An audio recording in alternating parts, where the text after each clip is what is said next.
This is a slide from a course that I did in the LinkedIn Learning, formerly lynda.com library. And what I'm going to do is a request somebody had on the YouTube channel, which was, can you please show me how to nest symbols inside Flash, which is now at Adobe AnimateCC.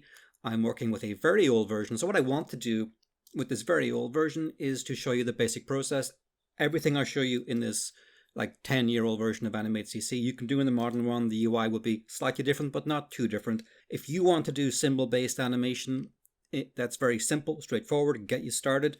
This will show you how. So let's basically act like I have nothing, right? So I'm just going to delete all of this. So before you start, you might want to go to the Properties panel under Windows Properties, somewhere in here. 24 FPS, my favorite frame rate, 1920 by 1080. You can work on 30 if you like. I work on 24, sue me. So there we go. And other little things I do that are peculiar to me is right-click on the area here, go Grid, Edit Grid, and Show Grid. And I'm going to make it every 10. And I'm going to make sure that the color is like some sort of middle and gray. I like that because it allows me to see when I'm moving the stage. It gives me like a little visual cue. And then the other thing I do, I think it's in Properties, is the stage I also set to like a slightly lighter gray. You can make it blue, darker blue. I recommend some sort of grid. But just make your eyes, locked down. I don't have a sponsor, so if you want to support my work and help it to continue, you can subscribe to my Patreon. I'm making new animation projects week by week and providing animation assets that can be downloaded and used. I also have a very large collection of tutorials in the LinkedIn Learning library covering animation and design, and I'm putting all the links to these in the notes below.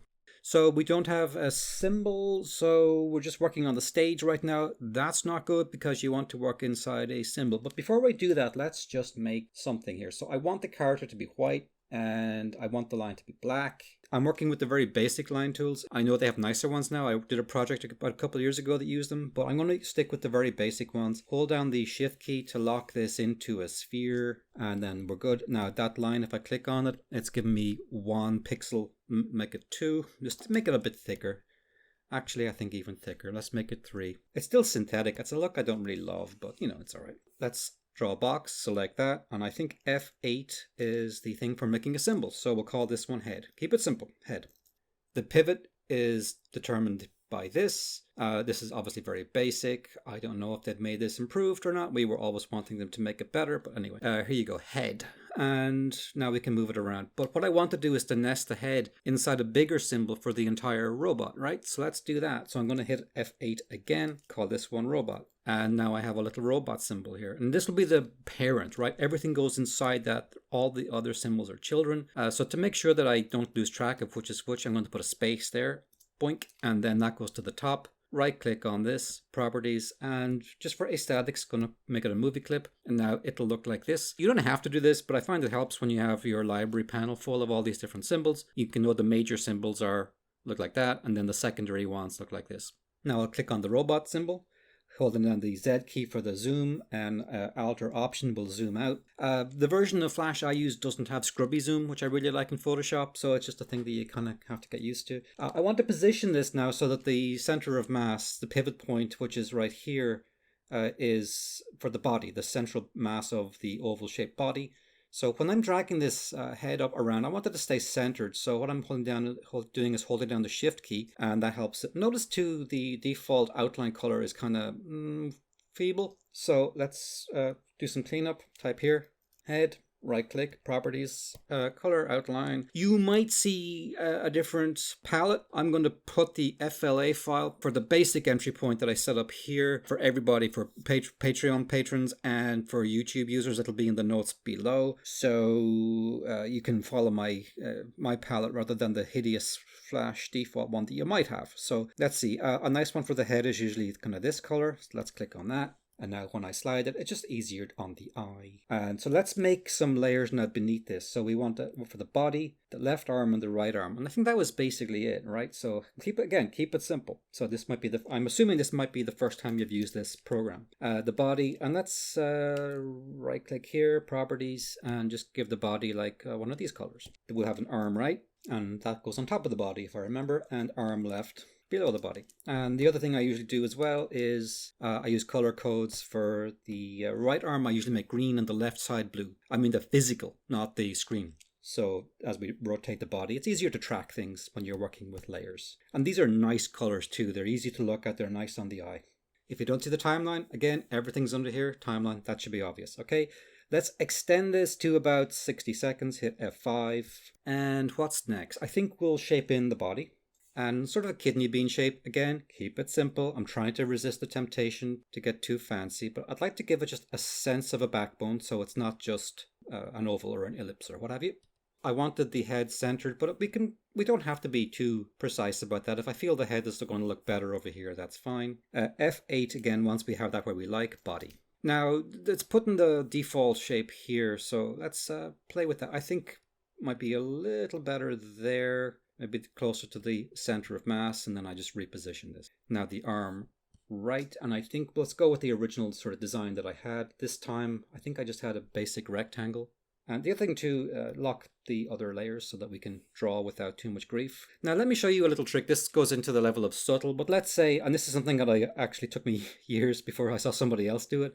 Let's say you put the arm here and you make it F8 and you make it a symbol and you go, okay, I'll put the pivot, somewhere up there. That's pretty good, right? And this is what the old versions of AnimateCC do. You might have a new one that doesn't, but it puts the default, even though I put the pivot up here, the default pivot is there. So if you double click on that, it goes to where it should be. They may have fixed this. I wouldn't bet my life on it. Anyway, so now we have our arm symbol. All is fine. And you could work with that, no problem. However, you have this really huge bounding box and it's kind of, it gets in the way, right? So solution for this is really simple, and shame on me for not figuring this out myself because I tend to be very picky about stuff like this. So let's say you position the arm like this, right?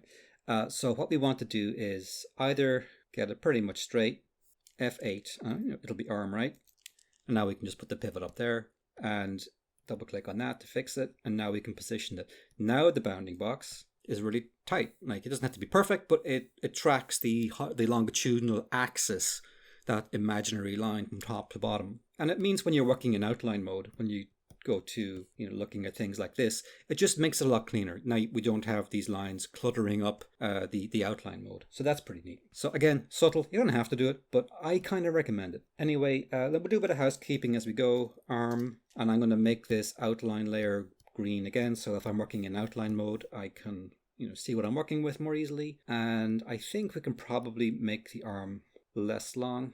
Now, later on in this movie, I will probably start to break up the arm and bend it. So I think for now, I'm just going to go with this kind of simple form. Again, I'm trying to go easy on you, so we keep things not too mean. Let's slide the arm down to there. I want to do another arm. Do I really want to remake all the artwork? No.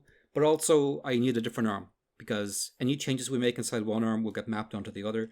So there's a few ways of doing it. But we can right-click here and duplicate, make it arm left, and onto the arm left layer, we can drag this symbol. And again, silly AnimateCC has put the pivot in the wrong place, so this is just a constant thing you got to watch out for with it. Again, they may have fixed it, but I wouldn't bet my life on it. We can modify this now without modifying that one, because these are two different symbols. And I'm going to make the outline mode here. This is a picky Dermot thing, but now I'll make it blue. The reason for doing that is it helps you visually when you're going from one symbol to the other to not get stuck, right? You could end up accidentally working in the wrong symbol, but if you look at that green and go, oh, wait a minute, that's the right arm, it helps you when you're working with these very similar flipped symbols. So that's about that. I think that's about it. So we'll make a folder here, call it robot, and we'll just put those symbols in there. A few more little bits of housekeeping. In each one, remember we have 60 frames, right? So I'm going to go into each one of these and make them 60 frames long.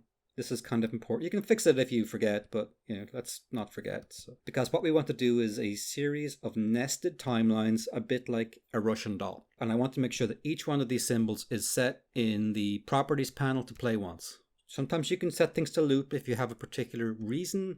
You can make them single frame if you don't want them to do anything. But in this case, I want to do multiple animation scenes with this character where he's actually animating. So that means each timeline has to have its own separate timeline, and they'll all work together. Pretty decent. I did forget the hands, so let's just go in here and make a new layer for the hand. Just call it hand. and I'll make it another layer. I'll make it a different shade of green. And I think in the original one, I had an oval. I think I just made a sphere. So put it on the lower layer. And again, I'm tempted to try to make some kind of shape with it, but I'm going to resist that temptation. We can go back in later and add that, and that will be probably a good separate movie. But I'm going to elongate it just a little bit so we have a sense of the axis. So I'm going to copy that, and then in the other hand layer, let's go in there, make a new layer, and we'll call this one hand. And we will make that layer blue, and Control-Shift-V, I think, paste in place. And I think I did make some small changes to that, so I'll just use the arrow keys to move that up. Done. File. Save as. I'll just right now put it on the desktop, call it robot. Now we can continue to add things to this armature. That's the beautiful thing about Flash. I know I curse Flash AnimateCC a lot because in many ways it is kind of a glitchy program, but my God, it's easy to get started with it. I think of all the animation programs, it's really easy to start with. If you remember the original animation, I'm going to make a new layer here, and I like working with this system. Call it labels. And again, right click on there and just make that white, and that it makes it easier then to see where the label layer is. Let's go a little further. So we can do thumbnails, right? So let's take this as the beginning and just put that on. And I'm going to make a new layer just for thumbnails, and let's make that one. I'll make it black for now. And pick this. We can use the brush tool. This image here is pressure sensitivity. So we have our start position. Let's go with a small brush. So this is our start position. So maybe we want to go back in an anticipation here. Now the beautiful thing about working, you don't have to do thumbnails if you don't like. You can do a lot of stuff straight with the Puppet system. The only problem with that is it tends to look puppety. And if you've seen any of my other tirades, one issue I have with a lot of animation is it looks puppety, and that's because it's done with Puppet systems. So they are sort of a necessary evil. But if you are comfortable drawing, then even if your drawing's not great, I recommend any kind of thumbnailing process, because then you get away from just working purely to the puppet. Now I can force the puppet into my hand-drawn process rather than trying to do it the wrong way around. So what we want, this has been number 1, that's where we start. I do like when I'm thumbnailing, plotting things out to work on 3s. Or on 2s rather, because that's like classical animation timing. Let's say that'll be our start, and maybe this will be 1, 2, 3, 7. Maybe let's make it 9. We might slow into that 3, 5, 7 into 9. And again, these don't have to be brilliant or perfect. I'm going to put pressure back on. I think that'll give us like a much nicer line too. So we're going to stretch these out a bit. They're not going to be exactly in place, but just enough to give us the idea. And we're going to end up somewhere over here. And I'm already doing poses that I might be resistant to doing if I were just pushing the puppet around. So you also get this nice flow. Work fast, like gesture drawings, don't get precious. And on the down position now, I'm thinking maybe let's do something. If you remember the example I showed you when we started, it didn't look anywhere near as interesting as this. So we can drag maybe both the hands back like that. So the heel might go up like this, arc there, down to here. And we want to overshoot and settle. So this could be the settle. So maybe that could be the overshoot. Let's see what's best. So let's go a little further. So we overshoot to about here. And this is a good example too, where we can maybe use a different color, because then that'll help us when we overlay these images a bit. So we can like really drag the arms back like that, and then have them settle back up into that position. Might look like crap, but we'll find out. Let's try to keep the thing as simple as possible. Other than that, so we have anticipation, breakdown, overshoot, settle. You could treat this as a keyframe too, but it's really been driven by the end positions. And this will be a fast movement, but not so fast that it's invisible. And again, 9, 13, 15, maybe make it 15, maybe 17. The beauty of doing this too is, you see, I'm thinking about the timing, so I'm finding out the hard way rather than just arbitrarily moving timeline sliders around here. And then so that'll be coming out like this, and like slowing out of that, be very fast around here. And this will be sort of a breakdown, so like that. Maybe half to there, that'll be 15. That gap might be so big we have to go to 1s. But again, we're on Flash, it'll all be on 1s. So 13, 11. And then slows in. That should be 19, 21, 23 to the overshoot, 25, 27, 29 to settle. So it's a little over a second, not a second for the whole thing. Let me clean up some stuff here because I did make a slight mistake there. Okay, so what I want to do is just to slug in these timing positions here on the notes level. So we have our thumbnail level down here. I have made it a guide layer so that it doesn't export. If I export a final animation, it's just used as a reference layer that way. It's kind of a cheat use of a guide layer. And so I'll go to number 7. So I'm on number 17, then 23, F7 there. And then the last one is 29, which is about here. So we'll keep this stuff at the back just to have an area that we can go beyond if we need to. So I'm going to right click here, copy frames, because we're going to be using that in a bit. So what we have is the thumbnail layer, and I've made the outline this grayish color. We could also make it, if you want to go a little like easier on the eye, like sort of a grayish, and that gives us like an area that we can then use. The problem is I could do this entire animation in here with all these different components, and they're going to be moving around quite a bit. That's certainly doable. It just means that the entire scene happens moving across the screen, and it does lock us into a certain spacing. So the other way of doing it would be to nest this animation. So let's see if we can nest this animation inside a motion, right? So we'll go back to, and we'll do it all from the stage. So let's go back to the main stage. This is where our original puppet was created. So what I want to do, again, go back into that puppet, and let's just grab the thumbnails, copy frames, make a new layer, paste frames, and I'm just going to move them until they're sort of where I want. So we have the thumbnail layer here, let's call it the character layer, robot. Extend the timeline to here, and let's padlock that. And again, I can right click there and make that gray again. So that's an easier reference. The robot, let's make him sort of reddish. It's easier to see against it. And we can line him up. So he sort of starts here, and now we have our stage set up. The other thing we need from this is the notes level. And I use the notes level to transfer my timing information from scene to scene. And we can make little notes in here too. Like we can go to the first one and the properties panel start. We can anticipation. We can, that's the breakdown. Overshoot. Settle. Don't use very long descriptors because then you won't be able to read them. So right click, copy frames. Click up here to go to the back to the main scene. Make a new layer. Right click, paste frames. And because I am super picky about this, and you'll wonder why is he always messing around with these colors, trust me, it really helps. You build up this little color shortcuts, and they do help a great deal. Now we have this outside puppet, and now we can begin to animate him actually. So I'm going to just put some F6s down, and I can shift and drag and just roughly position them. Actually, that's the antic, so I'm already making little mistakes. Breakdown, overshoot, settle. And we can select that band, right click, and go create classic tween. I know they've added different motion tweens, and they maybe by the time you watch this doing something evil.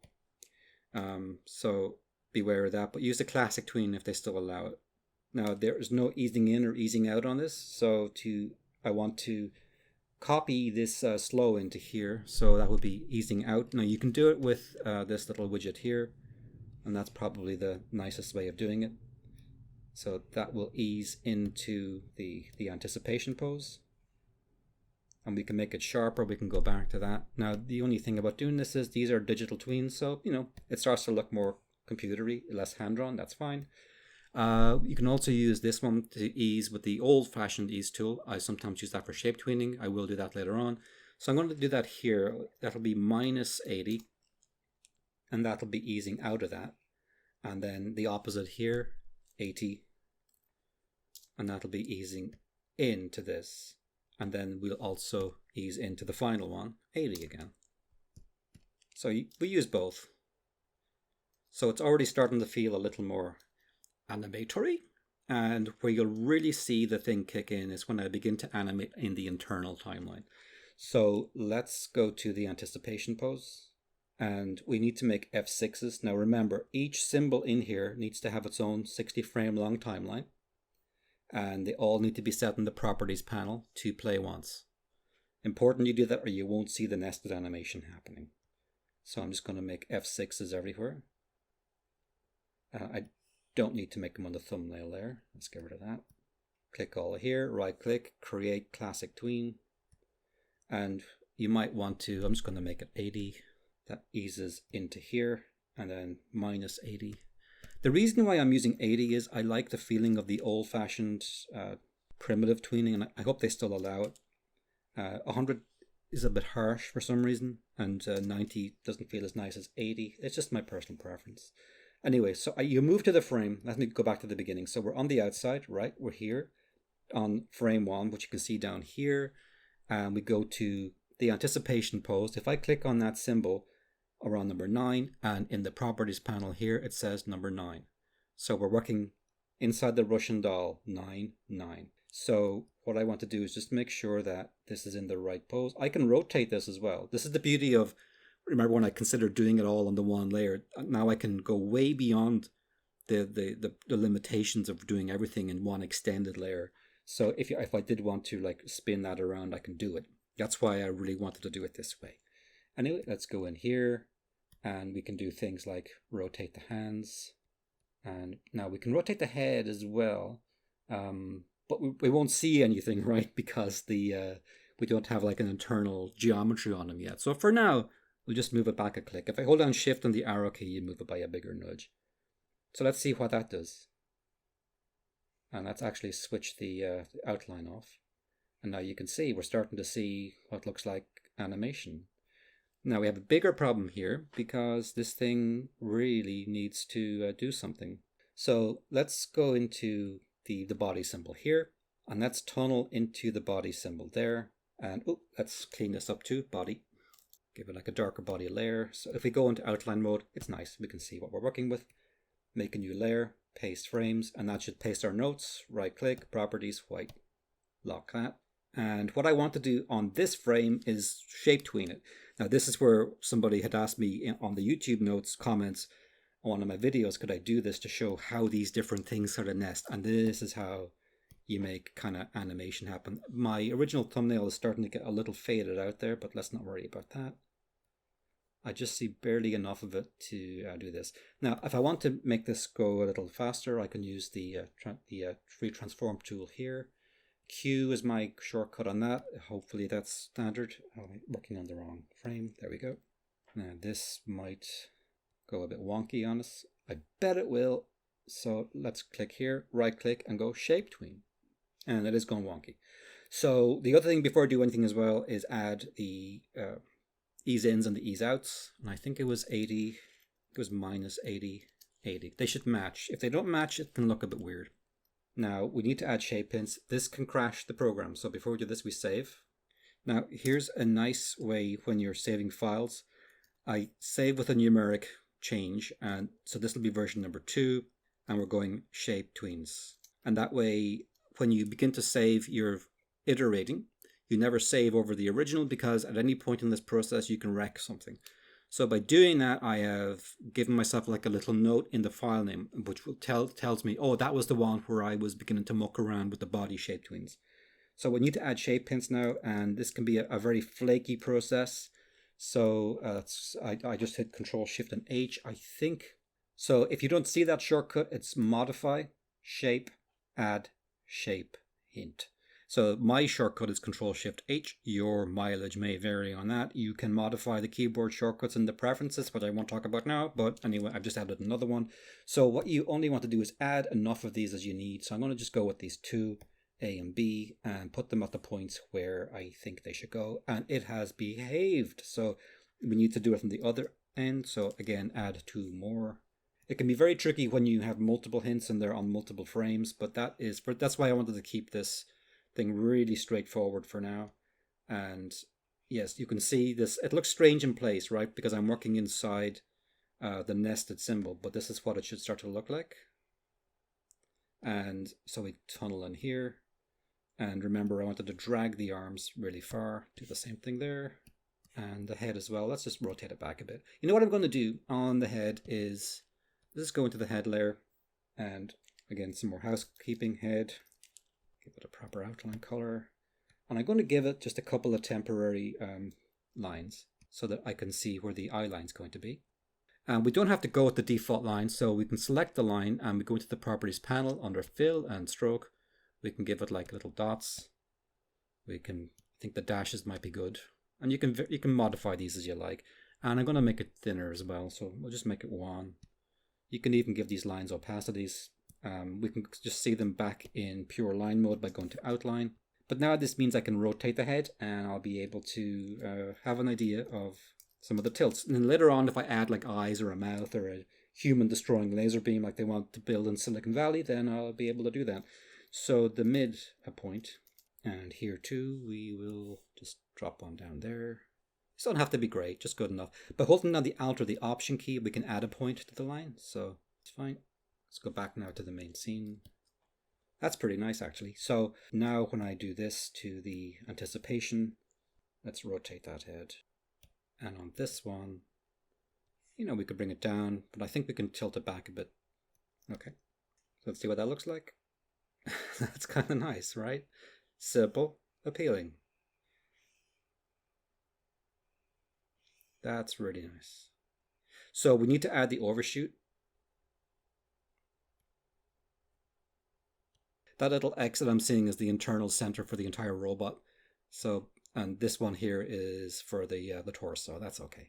So I can also stretch these symbols as well. This is another way of getting some tilt on it. And you want to watch your volumes here. I'm holding down the Alt or Option key to pull in from one side or the other. They may have changed the way this behaves. I'm not sure. But let's drag the arms a little more and then see. So the arms kind of clunk into place. This is where having this back end here is going to come in really handy. It's not too bad. Like, it's not the worst. You see that kind of simple animation a lot, but this usually is never enough for me. So what I'm going to do is add sort of a settle or an overlapping action / follow through on the end, and this really will make things nicer. So we go from here, and again, you notice too when we begin looking at the animation when it's locked in place, it can be kind of difficult to see exactly what's going on because we're not seeing that horizontal motion across the screen, right? But it does have the advantage that it does offload a lot of the motion, and you're able to lock it in, so you're not moving across these huge horizontal distances. So you can, if you like, animate the whole thing across the screen. If you don't like going this deep, I recommend you don't. But if it works for you, it works for you. Anyway, see how the overshoots and then settles, but everything clunks in on the last frame. So there's a couple of things we can do. We can just take simple one first, right? We can take the settle on the hands and just move them. So the hands should settle in. So you see the body stops and then one hand stops and then the other. Let's see if that will... It's a little better. But it's not ideal because it's the cheapest way of doing it. Let's go back in here, undo that.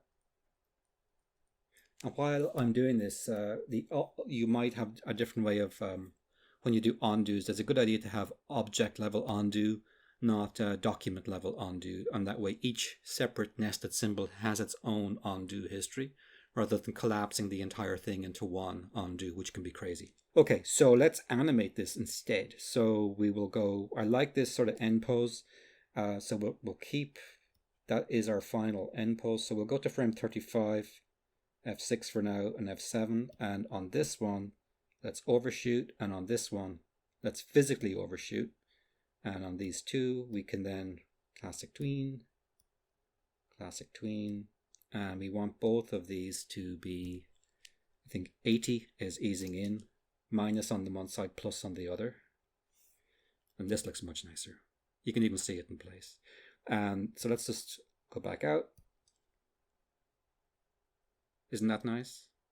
So you see that little swing, and we can go one further. So easy to do.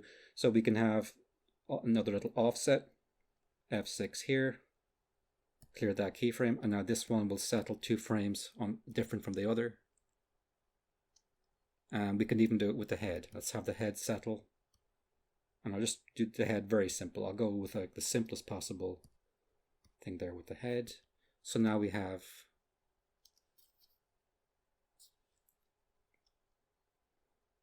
the head feels clunky though. For sure, there's some sort of clunk happening there. So I think what we... Oh, see what happened. That's what happened there. F6. Clear keyframe. How did that happen? Okay, so this should be better then. Yes. So now we have... If I go through this frame by frame, and this separates really simple animation from kind of classic animation. These kind of overlaps in timing. Instead of everything coming to a clunk stop, going, stop, the body stops. Forward, forward, forward. Then one of the hands stops. And then the other hand stops. And actually the head has stopped even before that. So we have the head stops on this frame. We have the one of the hands, the far hand stops on that one, and 2 frames later this hand stops. And you can expand that. Like if you think it's not obvious enough, we don't feel it enough, you can just keep like adding a little extra in between frame, and now you'll even see it in place. You'll see it in place better actually. So overlap and follow through, that's God tier animation principles right there. So let's zoom out. Zoink. I like that. That is simple. And the best animation often is. There's a tendency with people to go for complexity. Oftentimes the most complex scenes that you see beneath it all have a very, very simple structure. Going to save. I will overwrite. I should have probably saved a new version, but in the next movie, I'm going to add some follow-up work that like bending the arms and things that will really get us out of this very stiff arm business.